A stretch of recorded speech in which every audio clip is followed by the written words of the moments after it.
जय श्री माता रानी। जय माँ बीजा सेन चैनल में आप सभी का स्वागत है। बहुत सारे लोग हैं जो साधनाएं करते हैं। कुछ लोग साधनाएं संकल्प के साथ करते हैं तो कुछ लोग साधनाएं प्रार्थनाओं के साथ करते हैं। जैसा कि आप सभी जानते हैं कि जब हम कोई साधना शुरू करते हैं तो साधना शुरू या तो हम संकल्प के साथ करते हैं या फिर प्रार्थना के साथ करते हैं। तो वही आज हम आप सभी को बताने जा रहे हैं कि अगर आप साधना संकल्प के साथ करते हैं या फिर प्रार्थना के साथ करते हैं, लेकिन अगर आपके जीवन में ऐसी कोई स्थिति उत्पन्न हो जाती कि या तो आपके जिस हाथ से आप माला जाप करते उस हाथ में अगर आपको किसी कारणवश चोट लग जाती है, आपसे माला घुमाते ही नहीं बनती है, या फिर और कोई ऐसी स्थिति उत्पन्न हो जाती है, आप बहुत ज़्यादा बीमार हो जाते हैं। बहुत ज़्यादा का मतलब ये कि आप बिस्तर से चल फिर ही नहीं पा रहे, उठ ही नहीं पा रहे। तो ऐसी स्थितियों में कई बार फिर हमें अपनी साधना को रोकना पड़ता है, या फिर घर में किसी की मृत्यु हो जाती है या फिर और भी बड़ी बड़ी कोई समस्याएं होती हैं जो उत्पन्न हो जाती। तो ऐसी स्थितियों में हमें हमारी साधना रोकनी पड़ती है। फिर चाहे आपने साधना संकल्प के साथ शुरू करी हो या फिर चाहे आपने साधना प्रार्थना के माध्यम से शुरू करी हो। तो इसमें आप अगर अपनी साधना रोकते हैं तो वो स्थिति अगर आप एक बार प्रार्थना के माध्यम से भी अपनी जिस शक्ति की आप साधना कर रहे होते हैं उससे बोल देते हैं तो वो शक्ति आपको किसी भी प्रकार से कोई भी दंडित नहीं करती है, ना ही आपको किसी भी प्रकार का कोई नुकसान देती, ना ही समस्या देती, ना ही आपसे रुष्ट होती है। अगर जब आप बहुत ज़्यादा विपरीत परिस्थितियों में फंस जाते हैं, किसी कारणवश आपके लिए बहुत ज़्यादा बुखार आ जाता है, ऐसा बुखार कि जो आप बिस्तर से ही नहीं उठ पा रहे हैं, या फिर आपके किसी कारणवश आपके हाथ में कुछ दिक्कत समस्या हो जाती है जिस हाथ से आप माला जाप करते हैं, या फिर आपके शरीर के किसी भी हिस्से में कुछ प्रॉब्लम हो जाती है जिससे आप साधना में नहीं बैठ पाते। जब बहुत ज़्यादा विपरीत स्थिति होती, बहुत ज़्यादा आपको कष्ट होता है जो असहनीय होता है, कष्ट जिसे हम सह नहीं सकते हैं। अगर ऐसी स्थिति होती है और ऐसी स्थिति में आप अपनी साधना को रोक देते हैं, स्थगित कर देते हैं, तो स्थगित करने से पहले, रोकने से पहले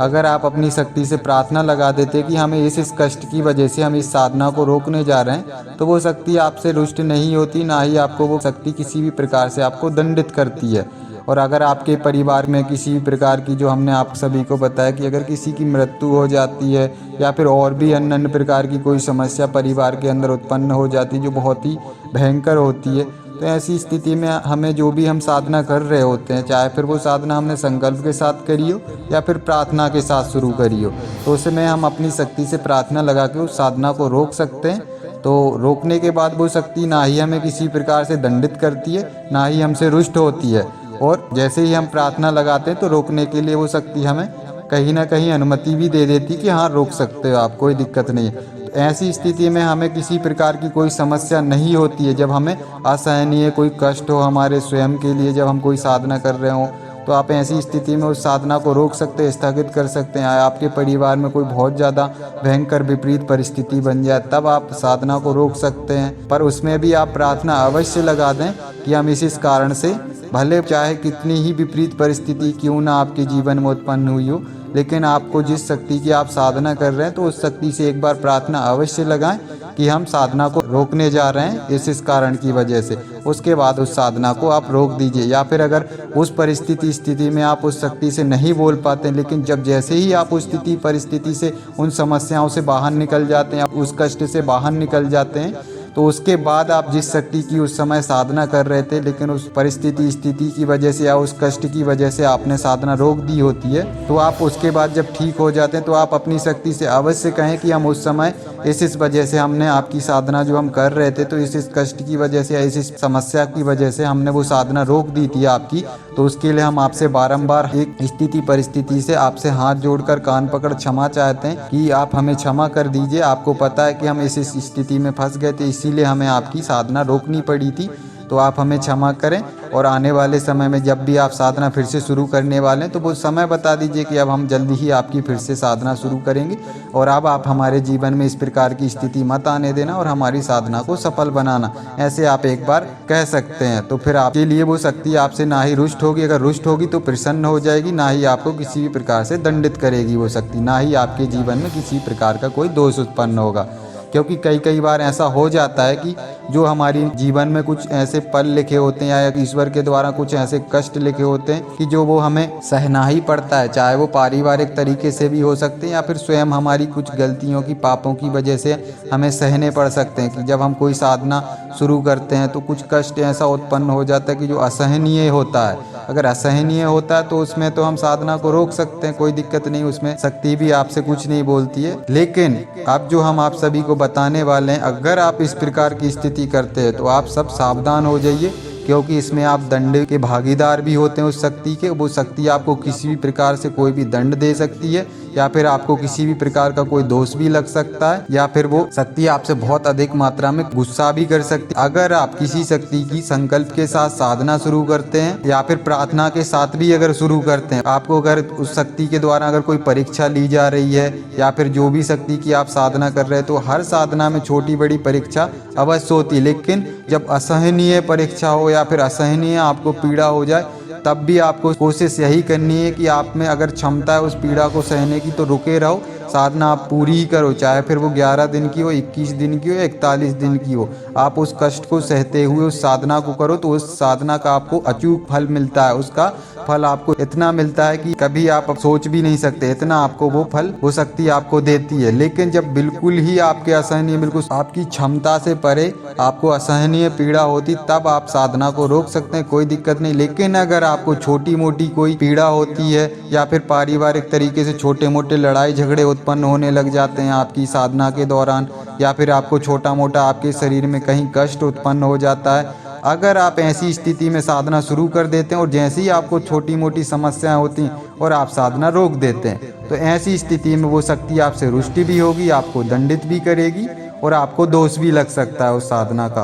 क्योंकि बहुत सारे ऐसे साधक हैं जो इनके साथ में ऐसी स्थिति थोड़ी सी होती है, तो फिर वो साधना शुरू करते हैं और फिर जैसे ही उनको थोड़ी बहुत समस्या उत्पन्न होती है तो फिर वो साधना रोक देते हैं। फिर जैसे ही उस शक्ति का वो दिन आता है जिस दिन से उस शक्ति की साधना शुरू करनी होती है, तो फिर से उस साधना को शुरू करते हैं। फिर उनको कुछ कष्ट होता है थोड़ा बहुत, या वो शक्ति उससे परीक्षा लेती है थोड़ी बहुत, फिर वो साधना रोक देता है। तो अगर इस प्रकार की कोई व्यक्ति अगर इस तरीके की स्थिति कर रहा है या इस तरीके की स्थिति को दोहरा रहा है, तो वो सावधान हो जाए, क्योंकि ये आप एक शक्ति का अपमान भी कर रहे हैं। साथ ही साथ वो शक्ति आपसे बहुत अधिक मात्रा में क्रोधित भी हो सकती है और आपको किसी भी प्रकार का दंड भी दे सकती है अगर आप इस प्रकार की स्थिति बार बार कर रहे हैं, और आपको उस साधना का दोष भी लग जाएगा और आप फिर अन्य प्रकार की आगे की कोई भी साधना नहीं कर पाएंगे। और कोई भी साधना अगर आप शुरू करने की कोशिश भी करोगे तो आप शुरू नहीं कर पाओगे, क्योंकि आपने एक शक्ति को क्रोधित कर दिया होता है, वो शक्ति आपसे रुष्ट हो जाती है, तो आपको वो आगे बढ़ने नहीं देती है। तो अगर आप इस प्रकार की स्थिति बार बार दोहरा रहे हैं तो आप सावधान हो जाएं कि अगर आप बार बार किसी शक्ति की साधना शुरू कर रहे हैं संकल्प के साथ या फिर प्रार्थना के साथ, और अगर आपको थोड़ी सी भी आपके जीवन में विपरीत परिस्थिति बन रही है और आप उस साधना को रोक दे रहे हैं, या फिर कोई कोई व्यक्ति ऐसा भी करते हैं कि साधना शुरू कर लेते हैं और मंत्र जाप करते हैं जो भी शक्ति की उन्होंने साधना शुरू कर रखी होती है, तो उस समय उनकी ऊर्जा बढ़ जाती है। जैसे ही ऊर्जा बढ़ती है तो ऊर्जा बढ़ने के बाद व्यक्ति के अंदर बहुत ज़्यादा हस्तमैथुन करने की चाह उत्पन्न होती है। तो कुछ कुछ व्यक्ति ऐसे होते हैं कि वो जैसे ही उनकी ऊर्जा ज़्यादा अधिक मात्रा में बढ़ती तो वो साधना के दौरान ही हस्तमैथुन कर लेते हैं। तो ये भी एक तरीके से बहुत बड़ा अपराध आप कर रहे होते हैं। तो वो शक्ति आपसे ऐसी स्थिति में भी बहुत ज़्यादा क्रोधित होती है और बहुत ज़्यादा मात्रा में आपको दंड भी दे सकती है। किसी भी प्रकार का वो शक्ति आपको दंड भी दे सकती है और आपको आपके साधना के मार्ग भी आपके रोक सकती है। किसी भी प्रकार से आप फिर आगे नहीं बढ़ पाएंगे साधना क्षेत्र में, अगर आप इस प्रकार की स्थिति बार बार कर रहे हैं कि आप कोई साधना शुरू कर रहे हैं, चाहे फिर वो संकल्प के साथ कर रहे हो या फिर प्रार्थना के साथ। जैसे ही आपने मंत्र जाप शुरू किया और आपकी ऊर्जा बढ़ जाती है, फिर से आप ऐसी स्थिति कर देते हैं कि हस्तमैथुन कर लेते हैं, और ये स्थिति आप बार बार कर रहे हैं, तो समझ जाइए कि आप एक तरीके से उस शक्ति को चिढ़ा रहे होते, उस शक्ति को गुस्सा दिला रहे होते हैं। क्योंकि देवीय शक्तियां हो या फिर किसी प्रकार की कोई भी शक्तियां, पहली बात तो देवीय शक्तियां इतने जल्दी रुष्ट किसी भी व्यक्ति से होती नहीं है। लेकिन अगर आप बार बार गलती करते हैं तो फिर देवीय शक्तियां हो या फिर कोई भी शक्ति आपसे जल्दी रुष्ट हो जाती है, चाहे फिर वो कोई भी शक्ति हो, चाहे देवीय शक्ति हो या फिर कोई भी शक्ति। तो अगर आप ऐसी स्थिति बार बार कर रहे हैं कि आप साधना को बार बार शुरू कर रहे हैं फिर रोक दे रहे हैं, या फिर साधना काल में आप हस्तमैथुन कर रहे हैं, तो आप बिल्कुल पूर्ण रूप से सावधान हो जाएं, अन्यथा आपके जीवन में बहुत ज़्यादा विपरीत स्थितियां उत्पन्न हो सकती हैं और साथ ही साथ आप साधनात्मक क्षेत्र में कभी आगे नहीं बढ़ पाएं, क्योंकि वो शक्ति, जिस शक्ति की आप बार बार साधना शुरू कर रहे हैं, रोक रहे हैं और उस साधना में आप बहुत सारी तरह से गलतियां कर रहे हैं, तो वो शक्ति आपकी हर तरह से साधनात्मक क्षेत्र मार्ग बंद कर देगी। फिर आप कोई भी शक्ति की ना ही साधना कर पाएंगे, ना ही आप साधनात्मक क्षेत्र में आगे बढ़ पाएंगे। तो अगर इस प्रकार की कोई व्यक्ति बार बार गलती कर रहा है तो वो सावधान हो जाए, इन स्थितियों को अपनी ठीक करे, तभी वो साधनात्मक क्षेत्र में आगे बढ़ पाएगा, अन्यथा वो कभी नहीं बढ़ पाएगा, ना ही साधनात्मक क्षेत्र को समझ पाएगा। तो कोई भी व्यक्ति अगर इस प्रकार की गलतियां कर रहा है तो वो बिल्कुल पूर्ण रूप से सावधान हो जाए, अन्यथा उसको